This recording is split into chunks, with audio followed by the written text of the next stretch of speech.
I hope so everyone has enjoyed their Diwali vacation. No.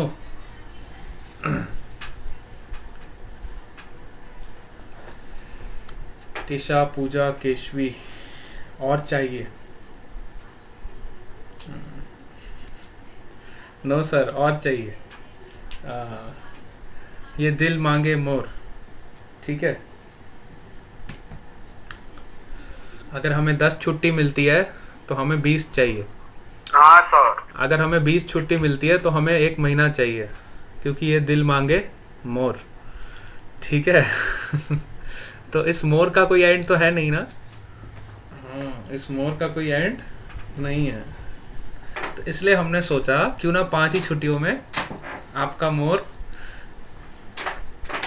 Less कर दे।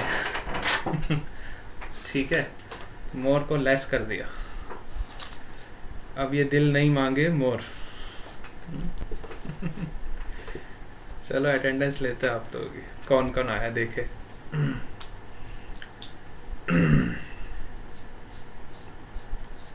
वैसे थोड़ा आराम तो और चाहिए था, सभी को चाहिए था ना। आराम जितना मिले उतना अच्छा लगता है। चलो आ जाओ, क्योंकि ये दिल मांगे मोर, ठीक है। दिल तो हमेशा मोर ही मांगता है, कभी लेस नहीं मांगता। अच्छा, छुट्टियों में मोर है तो पढ़ाई में भी मोर होना चाहिए ना।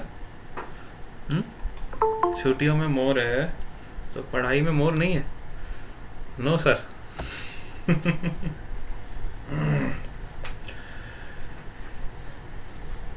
किरमी, Angel, present sir. Aniruddh, Dhruv, Priyanka, Pooja, Bhumika, Mitesh, present sir. Sahil, Steffi, Om Patel, Keshvi Rana, Kripal, present sir. Darshnika, present sir. Tisha, present sir. Darshit, Vansh, present sir. Mayur, present sir.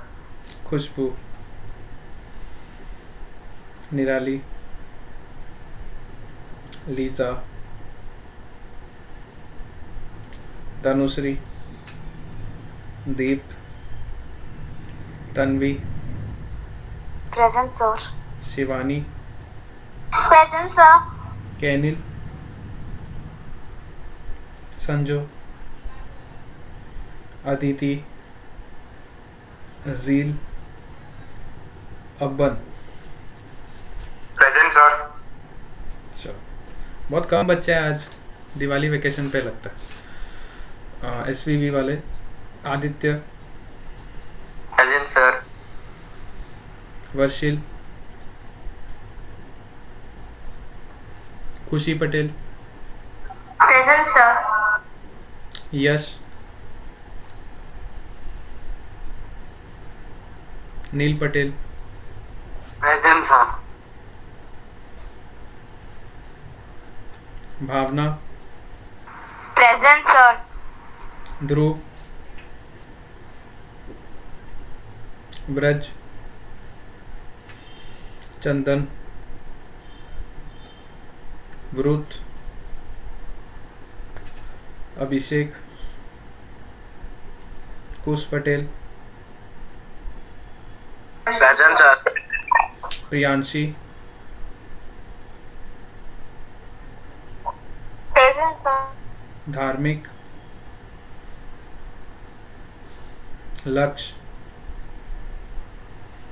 हर्ष, Nandini, present sir. Manisha, present sir. Sanjana, Jayveer, Pallav, Devraj, Harshil, Lalit. चलो हो गया सबका अटेंडेंस। कोई रहता है तो बता दो। Pooja is present, Vrut is present. Okay,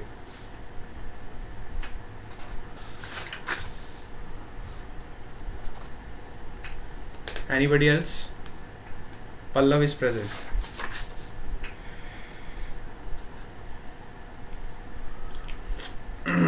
okay, चलो तो क्लास स्टार्ट करते हैं अपन। पिछली क्लास में हम क्या डिस्कस कर रहे थे, आप में से किसी को पता है?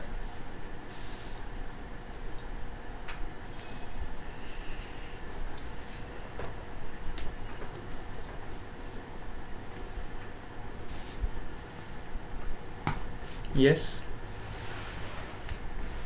पिछली क्लास में हम क्या डिस्कस कर रहे थे? सर रिकॉर्डिंग स्टार्ट कर दिया क्या? अच्छा, रिकॉर्डिंग, हाँ रिकॉर्डिंग स्टार्टेड है ऑलरेडी। ठीक है,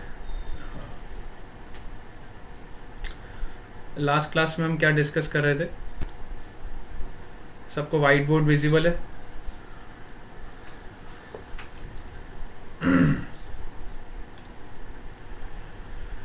white board is visible to all of you?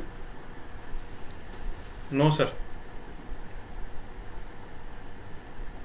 Visible होना चाहिए मेरे ख्याल से। तो एक बार मैं फिर से कर देता हूँ।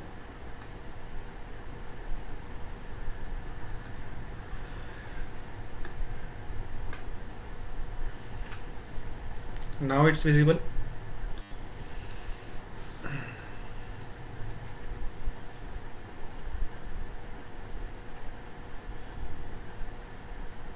ओके ठीक है, तो लास्ट क्लास में क्या पढ़ रहे थे? किसी को कोई याद नहीं है? सब भूल चुके हैं क्या दिवाली से पहले का? नो सर, कुछ याद नहीं है। बहुत अच्छी बात है, खूब तरक्की करो, ऐसे ही बोलते रहो।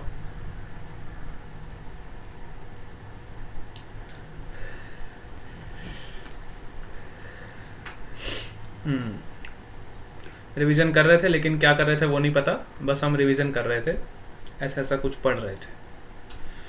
चलो ठीक है, बहुत अच्छी बात है। सर क्वेश्चंस कर रहे थे, कुछ पटेल सिंह इलेक्ट्रोमैग्नेटिज्म पढ़ रहे थे। यस, कई बच्चे ऐसे होंगे सर हम फिजिक्स पढ़ रहे थे, इससे ज़्यादा हम कुछ बता नहीं सकते हैं, क्योंकि हमें इतना ही पता है कि हम फिजिक्स पढ़ रहे थे, है ना? ये बिल्कुल वैसा ही जैसे पल्लव ने कमेंट किया, वो देख के मुझे वही याद आ रहा है। सर इलेक्ट्रोमैग्नेटिज्म पढ़ रहे थे। अभी कुछ बच्चे ऐसे होंगे सर फिजिक्स पढ़ रहे थे। सर बोलेंगे कुछ तो पढ़ रहे थे, लेकिन ये नहीं पता क्या पढ़ रहे थे, बस कुछ पढ़ रहे थे। चलो ठीक है, वेरी गुड। अच्छा कोई बात नहीं, आप लोगों को नहीं याद है तो मैं ही बता देता हूँ। लास्ट क्लास में हमने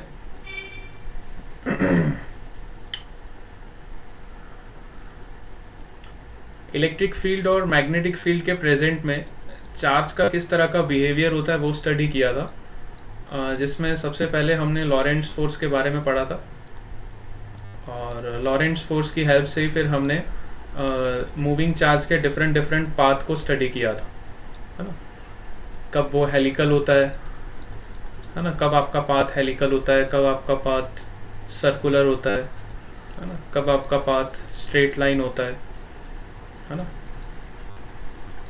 तो डिफरेंट डिफरेंट कंडीशंस में आपके डिफरेंट डिफरेंट पाथ जो है वो चार्ज फॉलो करता है डिफरेंट डिफरेंट कंडीशंस के अंदर। ठीक है, हेलिकल पाथ में मैंने आपको दो चीज़ें बताई थी, एक तो था रेडियस और दूसरा तो जो टर्म था वो था पिच। ठीक है, these are two very important terminologies in the helical path. Circular path में एक ही चीज़ हमसे पूछ सकता है, रेडियस निकालो, है ना? या तो वेलोसिटी पूछ लेगा, या तो हमसे ओमेगा पूछ लेगा, या तो हमसे टाइम पीरियड पूछ लेगा, या तो हमसे फ्रीक्वेंसी पूछ लेगा, और तो क्या ही पूछेगा। स्ट्रेट लाइन में तो हमें पता ही है, पार्टिकल सीधा सीधा आ रहा है और सीधा सीधा जा रहा है। ज़्यादा से ज़्यादा आपसे वेलोसिटी पूछ सकता है, कितना डिस्टेंस उसने कवर किया ये पूछ सकता है ना? अगर आपको टाइम दे दिया हो, डिस्टेंस पूछा हो, स्पीड आपको पता है, यू कैन इजीली कैलकुलेट। ठीक है, मेरे ख्याल से हम यहाँ तक डिस्कस कर चुके थे, है ना? यहाँ तक सबको क्लियर हो गया था लास्ट क्लास में कब कौन सा पाथ आएगा। अब ऐसा तो नहीं है कि फिजिक्स वाले, हाँ सबको पता चलना चाहिए। अब यहाँ तक हम सब लोग डिस्कस कर चुके थे ऑलरेडी, है ना? आज हम जिस टॉपिक की बात करेंगे that is your magnetic force. आज हम मैग्नेटिक फोर्स की बात करने वाले। मैग्नेटिक फोर्स क्या होता है? मैग्नेटिक फील्ड के बारे में तो हमने बहुत सारी जानकारी ले ली। मैग्नेटिक फील्ड में हमने 2 लॉज भी पढ़ लिए, बहुत ही मोस्ट इम्पॉर्टेंट लॉज आपने पढ़े। One of your Biot-Savart law and another is your Ampere's law. Magnetic field निकालने के लिए हमने 2 लॉज पढ़े, और सबसे पहला जो कंट्रीब्यूशन था इस मैग्नेटिक फील्ड में, वो साइंटिस्ट का नाम था ऑस्टेड। ठीक है, the first scientist who contributed in the magnetic field discovery was Oersted. ठीक है, ऑस्टेड की डिस्कवरी के बाद ही आगे मैग्नेटिक फील्ड जो है डिस्कशन में आया, मतलब पिक्चर में आया। पहले लोगों को पता नहीं होता था मैग्नेटिक फील्ड नाम की भी कोई चीज़ होती है। तो ऑस्टेड के एक्सपेरिमेंट के बाद ही ये सब चीज़ें आगे बढ़ी, और फिर अलग अलग साइंटिस्ट ने अलग अलग तरीके बताए, जिनमें से एम्पियर्स और बायोट-सेवर्ट लॉ का मेजर कंट्रीब्यूशन था। इसलिए हम फिज़िक्स में उनकी ज़्यादा स्टडी करते हैं। इसका मतलब ये नहीं है इसके अलावा दूसरे साइंटिस्ट नहीं आए, बहुत सारे साइंटिस्ट आके गए, लेकिन जो मेजर कंट्रीब्यूशन था डिस्कवरी में, आपके +2 लेवल तक जो हमें पढ़ाया जाता है, वो बायोट-सेवर्ट लॉ और एम्पियर्स लॉ के बारे में काफ़ी ज़्यादा डिटेल में हमने देख ली। आज हम मैग्नेटिक फोर्स के बारे में थोड़ी बातें करेंगे। मैग्नेटिक फोर्स क्या होता है ना? What is magnetic force? ठीक है, तो सपोज करो हमारे पास एक वायर है, हमारे पास इस तरह का एक वायर, और हमने इस वायर को मैग्नेटिक फील्ड के प्रेजेंट में रखा है। इस वायर को हमने इस मैग्नेटिक फील्ड के प्रेजेंस में रखा होगा।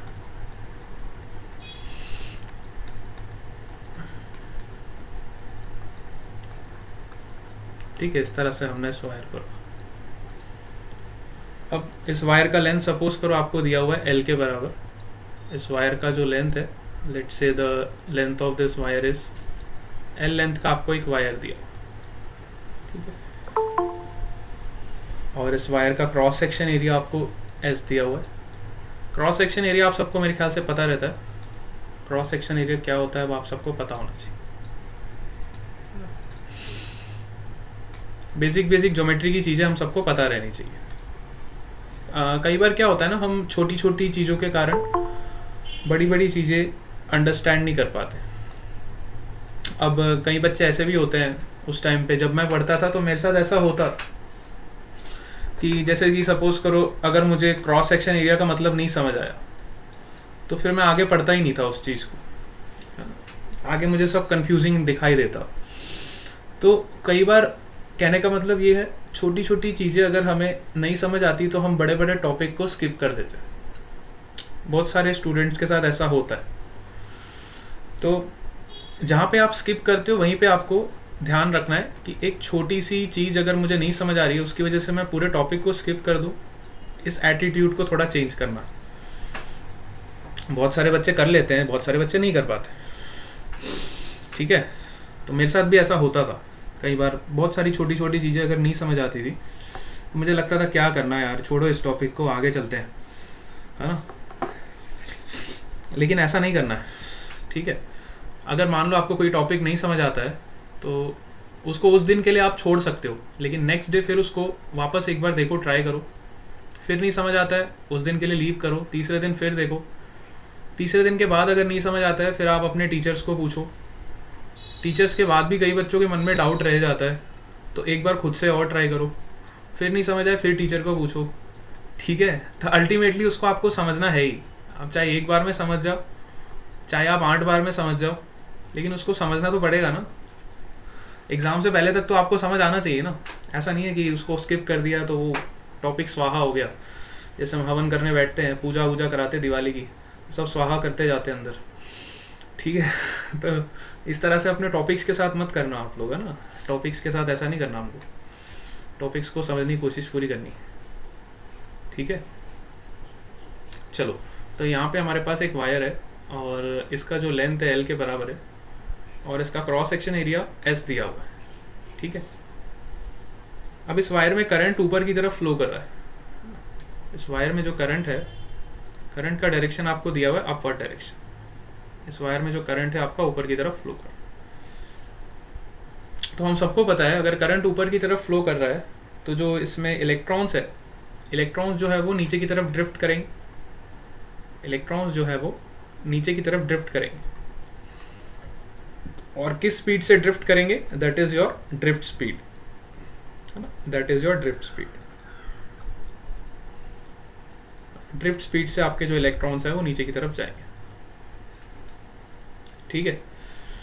तो अगर मैं इस पूरी वायर में बात करूं तो इस पूरी वायर में बहुत सारे इलेक्ट्रॉन्स होंगे क्योंकि ये कंडक्टिंग वायर है, तो इसमें नंबर ऑफ इलेक्ट्रॉन्स होंगे, है ना, बहुत सारे इलेक्ट्रॉन्स होंगे, बहुत सारे इसमें इलेक्ट्रॉन्स प्रेजेंट होंगे। उन्हीं की वजह से तो इसमें करंट प्रोड्यूस हो रहा है। Electrons are the charge carriers in conductors. अब ये लाइन कितनी important, electrons are the charge carriers in conductors. अब जिस बच्चे को ये लाइन क्लिक नहीं होती तो वो सोचता ही रहता है अरे यार चार्ज कैसे फ्लो हो रहा है। Electrons are charge carriers in conductor, जबकि मैं पहले कई बार बता चुका हूँ कि जब हम कंडक्टर की बात करते हैं तो वहाँ पे जो आपके चार्ज कैरियर्स होते हैं वो कौन होते हैं, इलेक्ट्रॉन्स होते हैं। अगर मैं किसी लिक्विड मीडियम की बात करता हूँ तो वहाँ पे आपके चार्ज कैरियर्स कौन होते हैं, क्या कोई बता सकता है? अगर कोई लिक्विड मीडियम आपको दिया हुआ है तो वहाँ पे आपके चार्ज कैरियर्स कौन होते हैं? यस, आयंस होते हैं, वेरी गुड, है ना। लिक्विड मीडियम में आपके चार्ज कैरियर्स आयंस होते हैं। अगर मैं गैसेस की बात करूं तो गैसेस में कौन चार्ज कंडक्ट करते हैं? क्या गैसेस गुड कंडक्टर होती है? अगर मैं हवा की बात करूं, air, air is good conductor और बैड कंडक्टर? यस, हवा कैसी है, कंडक्टिंग है कि नहीं? बैड कंडक्टर, है ना। लेकिन हम गैसेस को भी आयनाइज कर सकते हैं, ऐसा नहीं है कि गैसेस आयनाइज नहीं होती। Air is a poor conductor of electricity and heat, but still we can ionise under certain conditions. हम स्पेसिफिक कंडीशंस में उसको आयनाइज कर सकते हैं, ठीक है। तो यहाँ पे हम बात कर रहे हैं वायर की। तो वायर में जो चार्ज कैरियर्स होते हैं वो कौन होते हैं? इलेक्ट्रॉन्स होते हैं। वायर के अंदर जो चार्ज कैरियर्स होते हैं कौन होते हैं? इलेक्ट्रॉन्स होते हैं, ठीक है। अब टोटल नंबर ऑफ इलेक्ट्रॉन्स की अगर मैं बात करूं इस वायर में, ठीक है, सपोज करो अब बहुत सारे इलेक्ट्रॉन्स होते हैं ना, तो अगर बहुत सारे इलेक्ट्रॉन्स है तो मैं कंसिडर करता हूं सपोज इसमें n number of electrons per unit volume. यहाँ पे मुझे इलेक्ट्रॉन डेंसिटी कंसिडर करनी पड़ती है। जहाँ पे कई चीज़ें बहुत ज़्यादा बल्क में होती हैं तो वहाँ पे आप एज इट इज़ नंबर से आप उसको डिनोट नहीं कर सकते। वहाँ पे हम बात करते हैं इन टर्म्स ऑफ डेंसिटी। तो यहाँ पे मैं अगर बात करूँ तो सपोज करो यहाँ पे इलेक्ट्रॉन की जो डेंसिटी है वो n है। अब n का मतलब ये हुआ कि इस वायर में n number of electrons per unit volume, n electrons per unit volume. Electron density का मतलब ये हुआ कितने इलेक्ट्रॉन्स पर यूनिट वॉल्यूम में प्रेजेंट, है ना। मतलब अगर मैं 1 मीटर क्यूब का एक वॉल्यूम कंसिडर करूं सिलेंडर का, सिलिंड्रिकल वायर है तो मैं सिलिंड्रिकल वॉल्यूम कंसिडर करूंगा, है ना। तो अगर मैं 1 मीटर क्यूब का एक वॉल्यूम कंसिडर करूं तो उसमें कितने सारे इलेक्ट्रॉन्स मौजूद होंगे, that is your electron density, है ना। अगर मैं 1 मीटर क्यूब का एक सिलिंड्रिकल पोर्शन कंसिडर करूं और देखूं कि उसमें कितने इलेक्ट्रॉन्स हैं तो that is your electron density है, ठीक। तो अब टोटल वॉल्यूम है वायर का, मतलब मुझे टोटल वायर में अगर इलेक्ट्रॉन्स निकालने हैं तो टोटल वायर में इलेक्ट्रॉन्स कितने हो जाएंगे आपके? Your electron density into volume of this cylinder और दिस सिलिंड्रिकल वायर। अब इस सिलिंड्रिकल वायर का वॉल्यूम कितना हो जाएगा बताओ? What will be the volume of this cylindrical wire? Yes, इस सिलिंड्रिकल वायर का वॉल्यूम कितना हो जाए? L इंटू एस के बराबर, बिल्कुल सही जवाब। इसका जो वॉल्यूम होगा that is length into cross section area S, ठीक है। तो this is your total number of electrons in this wire, है ना। इस वायर में जो आपके टोटल नंबर ऑफ इलेक्ट्रॉन्स होंगे वो कितने होंगे? NLS के बराबर हो जाएंगे, ठीक है, NLS के बराबर हो जाएंगे। अब अगर मैं मैग्नेटिक फोर्स की बात करूं, है ना, अगर मैं एक इलेक्ट्रॉन पे मैग्नेटिक फोर्स की बात करूं, सपोज करो ये मेरा वायर है और इस वायर में मुझे पता है कि टोटल नंबर ऑफ इलेक्ट्रॉन्स कितने हैं, इतने सारे, NLS के बराबर। तो अगर मैं एक इलेक्ट्रॉन पे मैग्नेटिक फोर्स की बात करूं, है ना, क्योंकि करंट इसमें देखो इस तरह से फ्लो हो रहा है और मैग्नेटिक फील्ड इसमें इस तरह से, ठीक है।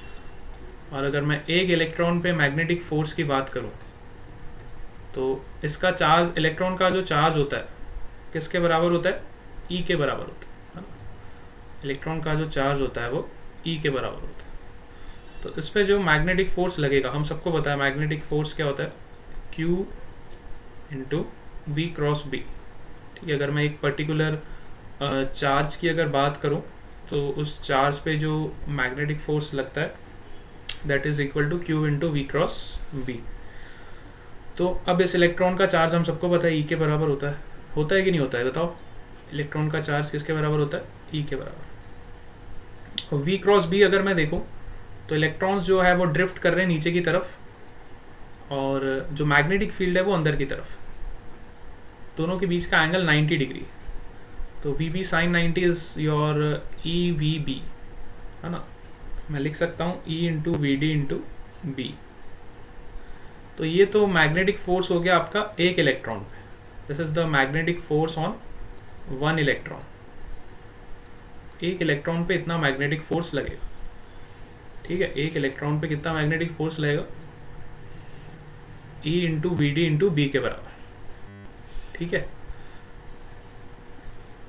अब टोटल मैग्नेटिक फोर्स अगर मुझे निकालना है, टोटल मैग्नेटिक फोर्स सभी इलेक्ट्रॉन्स पे, क्योंकि वायर है इसमें बहुत सारे इलेक्ट्रॉन्स, बहुत सारे चार्ज कैरियर्स, और सबकी वजह से जो आपका नेट फोर्स आएगा, टोटल मैग्नेटिक फोर्स, वो किसके बराबर होगा।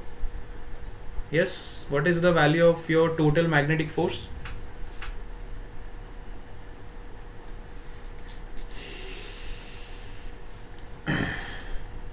कोई बता सकता है? हाँ, बिल्कुल सही जवाब। आप क्या करोगे, एक इलेक्ट्रॉन के फोर्स को मल्टीप्लाई कर दोगे टोटल नंबर ऑफ इलेक्ट्रॉन्स, और टोटल नंबर ऑफ इलेक्ट्रॉन्स हम अभी निकाल चुके हैं। टोटल नंबर ऑफ इलेक्ट्रॉन्स कितने हमारे पास, NLS। तो NLS को मैंने मल्टीप्लाई कर दिया इस EVB से, तो यार टोटल नंबर ऑफ इलेक्ट्रॉन्स कितना हो जाएगा, E into VT into B into NLS, N into L into S, ठीक है। तो ये आपका टोटल मैग्नेटिक फोर्स हो गया इतने सारे इलेक्ट्रॉन्स, ठीक है। अब अगर मैं इसको बहुत ध्यान से देखूं, अगर मैं इस टर्म को बड़े ध्यान से देखूं, है ना, अगर इस टर्म को अगर मैं बहुत ध्यान से देखूं तो मुझे पता चलेगा NEVD, है ना। इसको मैं क्या बोल सकता हूं, देखो N, बड़े ध्यान से टर्म्स देखो, आपको यहाँ पे कुछ मिलता जुलता दिखाई देगा। NE, this is your cross section area, S into VD। ये आपका क्या हो गया, क्या कोई मुझे बता सकता है, E into VD, NEVD into A। इसको हम क्या बोलते हैं, यस, इस टर्म का कुछ नाम होता है, इसको हम क्या बोलते हैं, करंट बोलते हैं। वेरी गुड, बिल्कुल सही जवाब। मतलब पढ़ाई करते हैं बच्चे ना थोड़ी थोड़ी, बिल्कुल सही जवाब। इसको हम क्या बोलते हैं, करंट बोलते हैं, है ना। तो मैं यहाँ पे सब्स्टिट्यूट कर सकता हूँ NEA इंटू VD। हाँ, इसको मैं क्या सब्स्टिट्यूट कर सकता हूँ, करंट। तो मेरे पास यहाँ पे एक बहुत शानदार रिलेशन आया, देखो I into L into B, ठीक है। This is my magnetic force, I into L into B। तो ये मेरा नेट मैग्नेटिक फोर्स आ गया इस वायर पे। इस वायर पे जो नेट मैग्नेटिक फोर्स प्रोड्यूस होगा मैग्नेटिक फील्ड की वजह से, वो हमने कैलकुलेट कर लिया, ठीक है। तो this is very important relation, और ये रिलेशन कैसे आया ये भी बहुत इंपॉर्टेंट, क्योंकि यहाँ पे करंट डेंसिटी देखो, यहाँ पे दो तीन चीज़ें आपकी लिंक होती हैं करंट इलेक्ट्रिसिटी से। वन इज योर करंट, यहाँ पे आपको हो सकता है वो करंट डेंसिटी के टर्म्स में दे दे। करंट डेंसिटी क्या हो जाएगा, current per unit cross section area, which is your J. ठीक है, कई बार वो जे के टर्म्स में भी हमें रिजल्ट दे देता है ना। तो यहाँ पे 3-4 चीज़ें आपसे पूछ सकता है वो। एक तो ड्रिफ्ट स्पीड पूछ सकता है ना, ड्रिफ्ट स्पीड पे क्वेश्चन बन सकता है। फिर मैग्नेटिक फील्ड पे तो ऑब्वियसली बन ही सकता है ना। इसके अलावा आप पे करंट डेंसिटी पे क्वेश्चन बन जाता है। कई बार क्वेश्चन बन जाता है total number of electron density कितनी है इसकी, है ना, एन कैलकुलेट आपको करना पड़ सकता है। तो नंबर ऑफ क्वेश्चंस फ्रेम हो जाते हैं इस कंसेप्ट, है ना। तो टोटल मैग्नेटिक फोर्स कितना प्रोड्यूस हुआ ये हमें ध्यान रखना है, that is ILB। This relation is very important. अभी मैंने आपको सिर्फ मैग्नीट्यूड निकालना सिखाया। देखो फोर्स हम सबको पता है कैसी क्वांटिटी है, force is your vector quantity, है ना, force is your vector quantity. और अभी हमने क्या निकालना सीखा है, we have calculated only magnitude.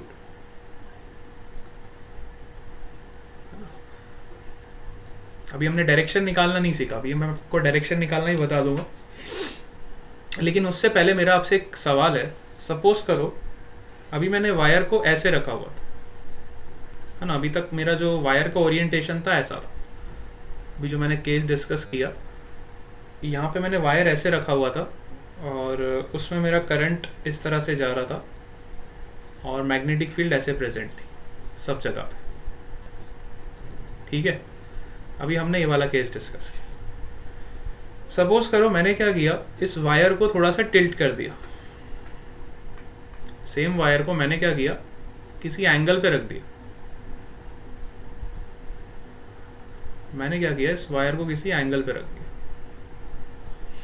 है ना। करंट अभी भी इसमें वैसे ही बह रहा है, पहले ऐसे जा रहा था तो अब ऐसे जा रहा है। और मैग्नेटिक फील्ड इसके चारों तरफ अभी भी प्रेजेंट। ठीक है, मैग्नेटिक फील्ड की कंडीशन भी वैसी है जैसे आपको मैंने पहले दी थी। ठीक है, उसमें कोई भी मैं चेंज नहीं कर रहा, खाली मैंने वायर को किसी एंगल पे इंक्लाइन कर दिया। क्या अब आप में से कोई बता सकता है कि अब इस वायर पे जो नेट मैग्नेटिक फोर्स होगा, है ना, अब इस वायर पे नेट मैग्नेटिक फोर्स कितना होगा? अब इस वायर पे हमारा जो नेट मैग्नेटिक फोर्स है वो कितना हो जाए? यस, सेम कंडीशन है, खाली वायर को मैंने टिल्ट कर दिया किसी एंगल पे। सपोज करो एंगल भी आपको दे देता हूँ, लेट से एंगल आप थीटा अज्यूम कर लो। लेट से हॉरिजॉन्टल से एंगल ले लेते हैं अपन, थीटा एंगल। थीटा एंगल पे मैंने वायर को टिल्ट कर दिया। ठीक है, अब मैग्नेटिक फोर्स कितना प्रोड्यूस होगा, अब कोई बता सकता है?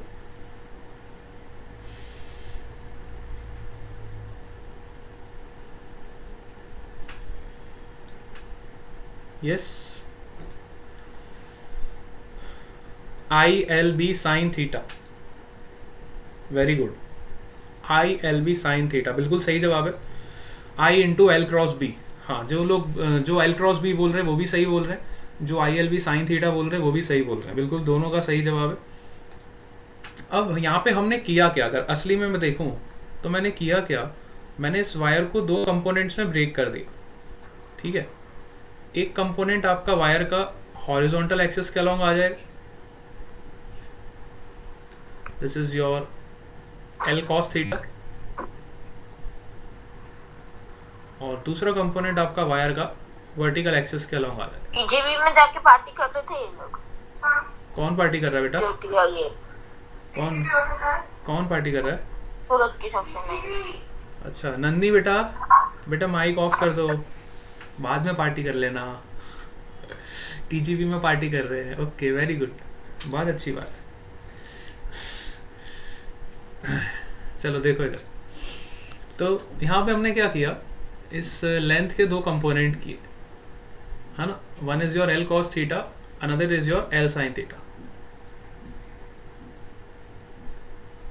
तो अगर मैं बड़े ध्यान से देखूं तो मैग्नेटिक फील्ड के जो परपेंडिकुलर कंपोनेंट है लेंथ का, मैग्नेटिक फील्ड के जो परपेंडिकुलर कंपोनेंट है लेंथ का, वो क्या है? L sin थीटा, है ना।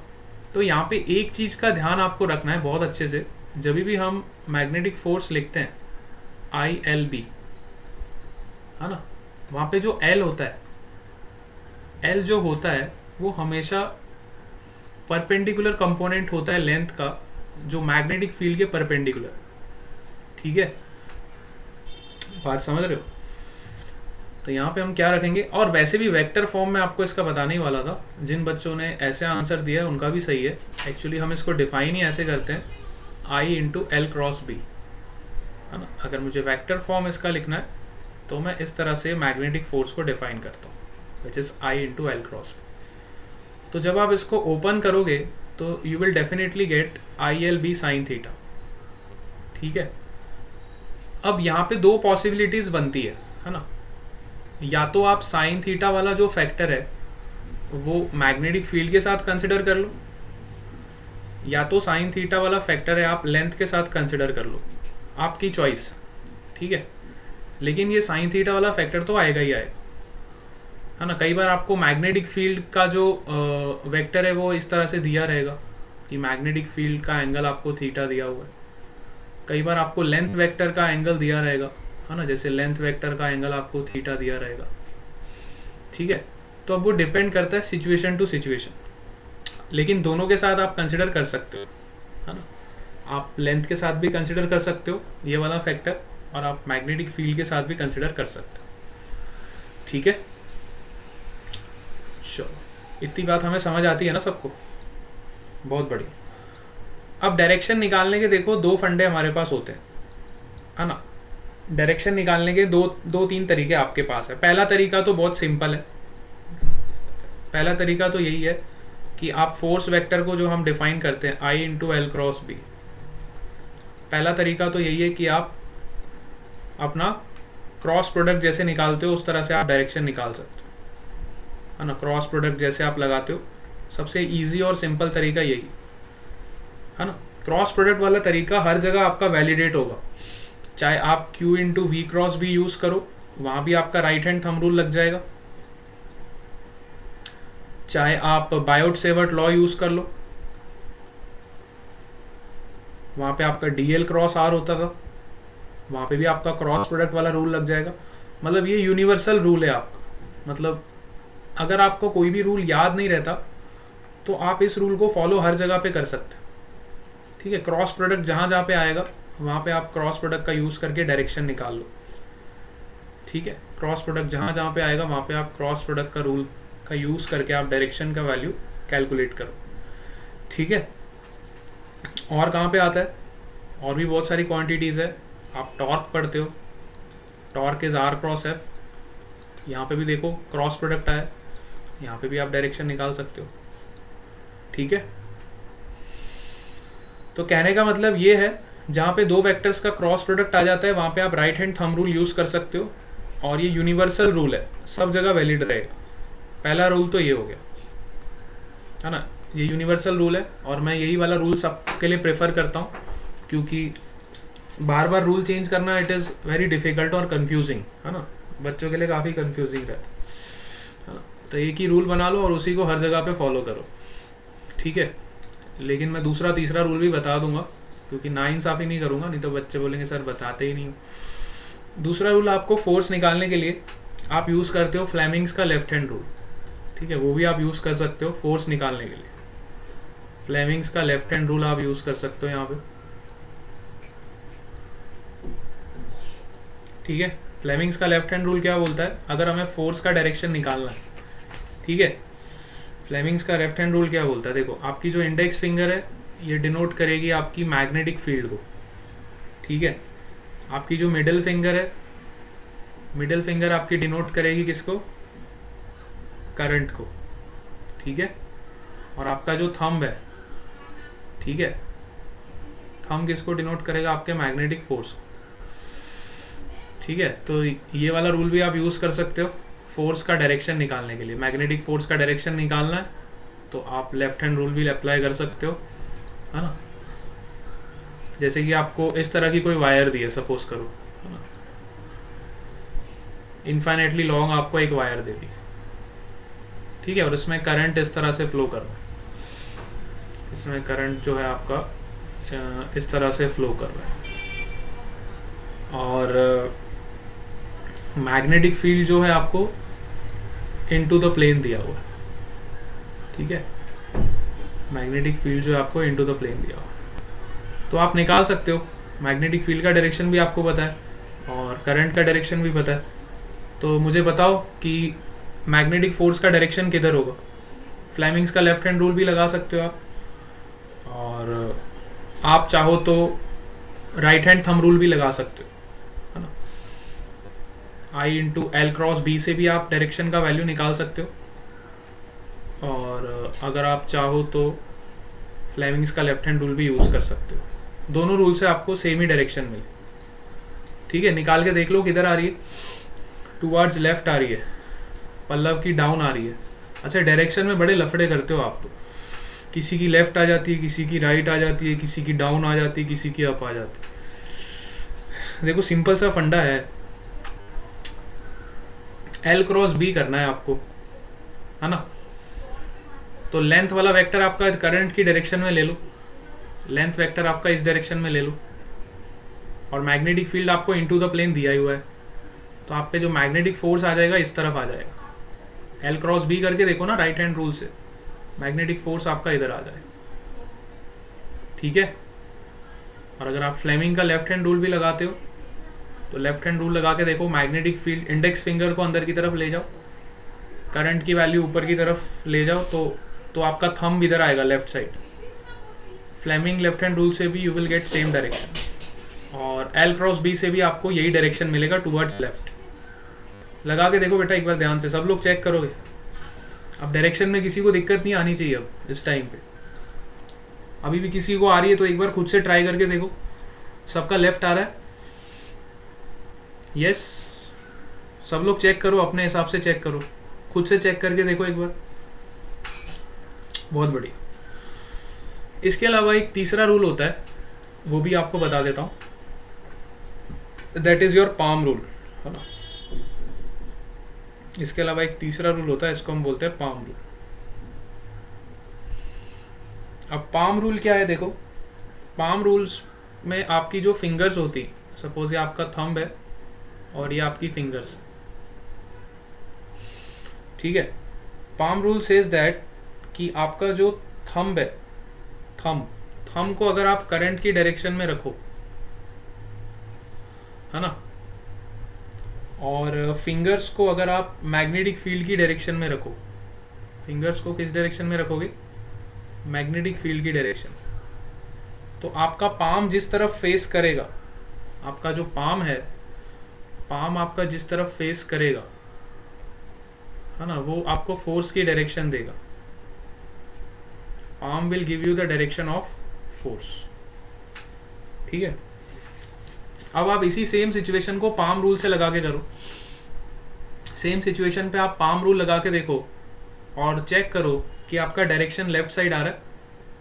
सेम सिचुएशन में आप पाम रूल लगा के देखो, ट्राई करके देखो, आपका पाम लेफ्ट साइड आ रहा है, सबका पाम देखो किधर आ रहा है, लेफ्ट साइड आ रहा है। सबसे इजीएस्ट जो रूल है, वैसे सबसे ज़्यादा जो फीलिंग आती है ना वो पाम रूल में आती है। हालांकि आपके तीनों रूल अच्छे हैं, इसमें कोई वो मैं बायस नहीं हो रहा हूँ, तीनों रूल आपके बेस्ट है, लेकिन जो अच्छी सी फीलिंग आती है वो थोड़ी पाम रूल में ज़्यादा अच्छी आ जाती है बच्चों को समझने के लिए, है ना। तो जिनका दोनों रूल फेल हो जाते हैं उनको फिर पाम रूल फॉलो कर लेना चाहिए। पाम रूल भी काफ़ी अच्छा है, मतलब जिसको जैसे अच्छा लगे, ऐसा कोई कंपल्शन नहीं, है ना। चलो अब सपोज करो हमारे पास दो वायर्स, अभी मैंने एक वायर की बात करी, सपोज करो हमारे पास दो वायर्स, ठीक है। एक वायर में इस तरह से करंट जा रहा है आपका, और दूसरी वायर में भी करंट जा रहा है। दोनों वायर में करंट का डायरेक्शन बिल्कुल सेम, सपोज करो इसमें भी करंट आ ही जा रहा है और इसमें भी करंट आ ही जा रहा है, ठीक है।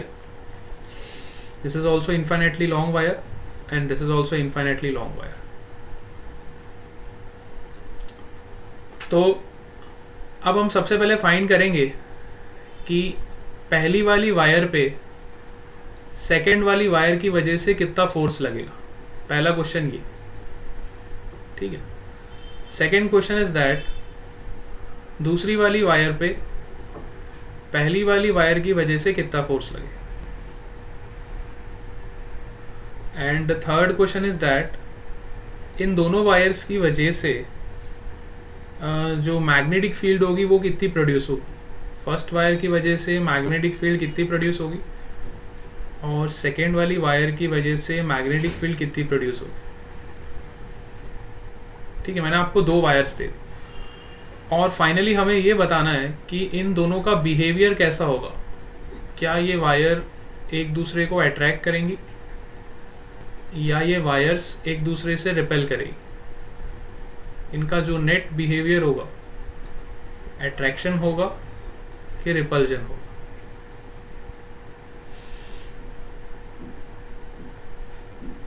ठीक है, तो वायर पे जितने भी क्वेश्चंस आपसे पूछ सकते हैं वो मैं सारे डिस्कस कर दूंगा एक साथ। तो दो वायर्स आपको दिए और दोनों में सेम डायरेक्शन में करंट फ्लो हो रहा है। तो सबसे पहले तो आप मुझे बताओ कि फर्स्ट वाली वायर की वजह से मैग्नेटिक फील्ड कितनी प्रोड्यूस होगी, क्योंकि मैग्नेटिक फील्ड ऑलरेडी कैलकुलेट करना हम सीख चुके हैं, है ना। मैग्नेटिक फील्ड निकालना हमें ऑलरेडी आता है। अगर कोई इन्फाइनाइटली लॉन्ग वायर है तो उसकी वजह से मैग्नेटिक फील्ड हम सब लोग को निकालना आता है। बताओ what is the value of magnetic field due to infinitely long wire. What is the value of magnetic field. अब ये सब स्टैंडर्ड रिजल्ट्स आपको याद हो गए होने चाहिए अभी तक, है ना। जो स्टैंडर्ड रिजल्ट्स हमने ऑलरेडी डिराइव कर लिए, इन्फाइनाइटली लॉन्ग वायर, फिर फाइनाइट वायर, सर्कुलर लूप, ये सारे रिजल्ट्स आपको ऑन टिप्स होने चाहिए, है ना। तो हम आगे हमारा फिजिक्स काफ़ी इजी होता जाता है। अब कई बच्चे ऐसे करते हैं, सर पीछे वाले रिजल्ट्स हमें याद नहीं रहते तो क्या करें।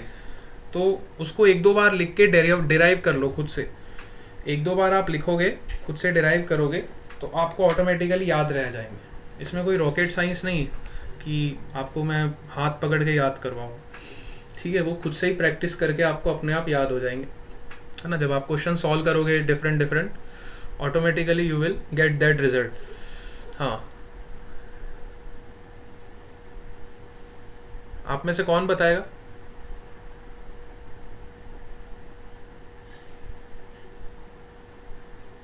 Mu naught I upon 2πr, very good.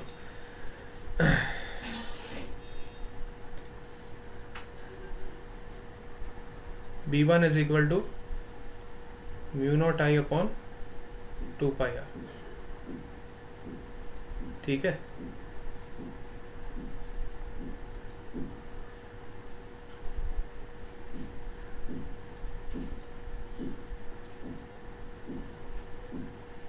अच्छा, अब सपोज करो ये दो वायर्स के बीच का डिस्टेंस r है ना। मतलब फर्स्ट वायर की वजह से जो मैग्नेटिक फील्ड प्रोड्यूस होगी सेकेंड वाली वायर पे वो इतनी प्रोड्यूस होगी, mu naught I upon 2πr।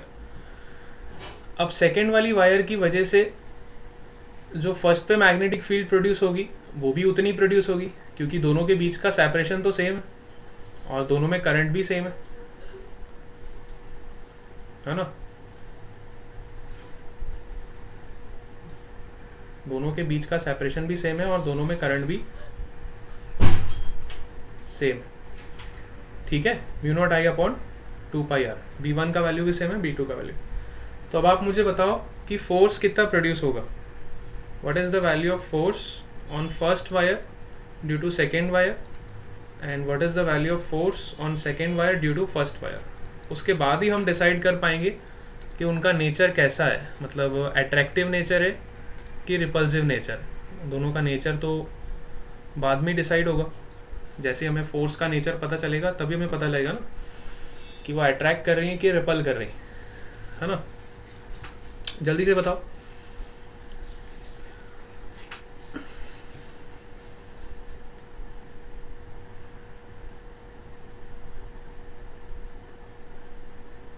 चलो ये सब लोग ट्राई करना, मैं आपसे इवनिंग वाली क्लास में पूछूंगा। अभी हम सेशन को यहीं पे एंड कर रहे हैं, इवनिंग क्लास में मैं आपसे पूछूंगा और हम आगे इसके डिस्कस करेंगे, ठीक है बेटा। Okay, bye bye to all of you. Thank you sir.